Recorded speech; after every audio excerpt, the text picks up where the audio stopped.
Hey everybody, welcome back to my YouTube channel. So today we're going to be discussing the differences between a midwife and an OBGYN, also known as an obstetrician. And knowing the key differences will help you make a better decision for you and your family, what will work best. And this is the person who's going to be taking care of you and your baby while you're pregnant, postpartum, delivering the baby. So this is a very important decision.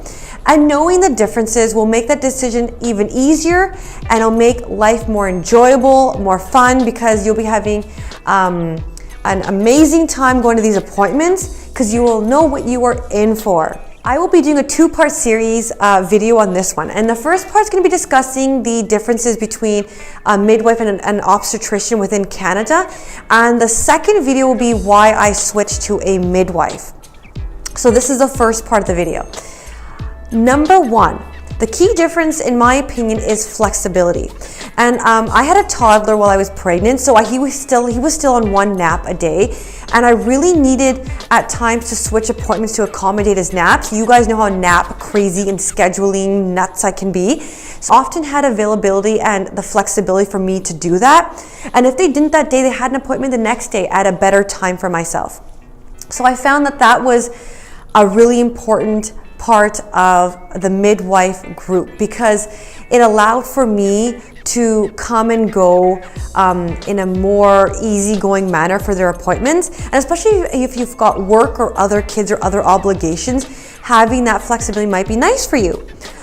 Often at these midwife appointments, they allocate an hour for you. So in that hour, you can ask them the gazillion questions you may have as a first-time mother. An OBGYN, they're very much to the point, and appointments are short. And if you want to alter the time or the day, you won't get one that day or the next day.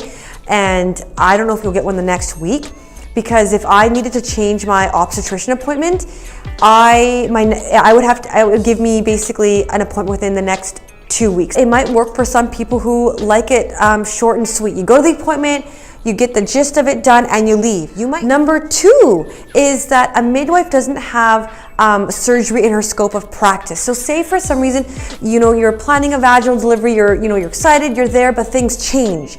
And you need a C-section all of a sudden. Well, they're going to have to transfer care to an obstetrician, and the midwife will still stay at your bedtime and support you emotionally or whatever you need, but the obstetrician now is your primary care physician.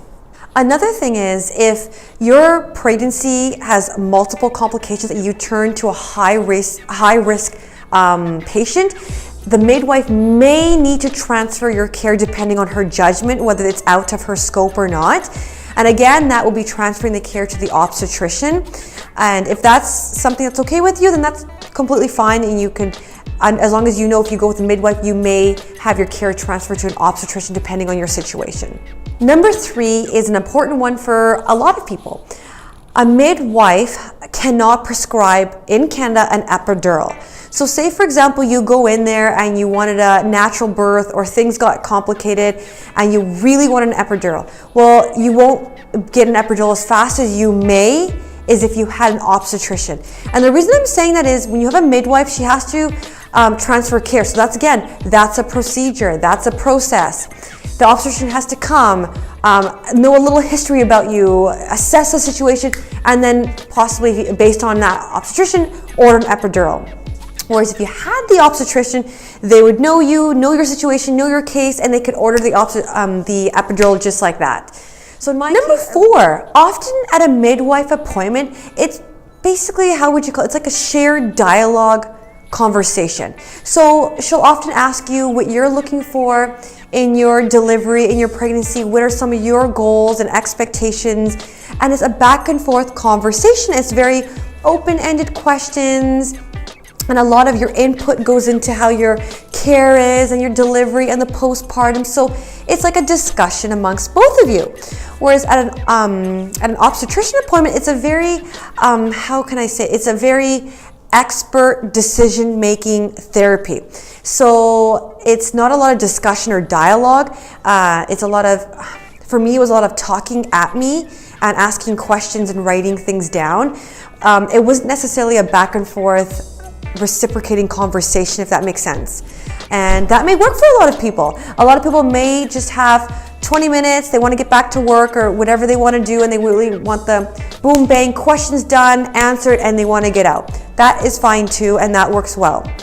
It just depends on your situation. Number 5 is a really important one for me, just because of my experience with my first and breastfeeding.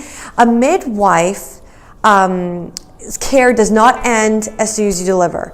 For example, depending on the city and the guidelines, a midwife follows up with you with home visits and do all the assessments on you and baby.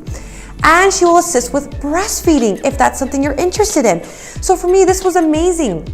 I have 2 kids. My first is on a schedule. I don't want to drive downtown to the appointment with 2 kids and possibly ruin someone's nap, and the baby doesn't want to go. I'm busy feeding. How do I get them in? I'm going to be late for the appointment. I don't want to do that. So that was really great that she came for the first few weeks to visit us. And then after that, the next few weeks were in her office. But by that point, I was ready to go to the office and drive and put the kids in and kind of suit up and gear up and go. With an OBGYN or obstetrician, after you deliver, depending on your city and the guidelines and what the guidelines, there's often 1 to 2 visits after you deliver, and it's usually within the first 6 weeks. You get about 2 visits, and that's it. And they don't assist with breastfeeding if you're interested. It's very quick, the visits, and there's not too much time to discuss how you're feeling, how you're doing, what you're having problems with, what's working really well. And so it's not much of a dialogue and discussion. It's a very quick appointment. And it's not a bad thing necessarily, because a lot of people probably, prefer the in and out, like I said, and they don't want to talk midwifery. They'll have a degree in terms of whether their beliefs are on this spectrum, on that spectrum, or in the middle. So I find when choosing a midwife, there's an array of choices because they're so diverse and different. Whereas I find with an obstetrician, they're pretty much quite similar in how they go about making their step-by-step decisions about your care. So yeah, so that's basically 5 points and 5 differences between an OBGYN and midwife. Anyway, I hope you liked this video. Don't forget to subscribe. And part 2, we'll be discussing why I switched to a midwife. Thanks for watching. Ciao.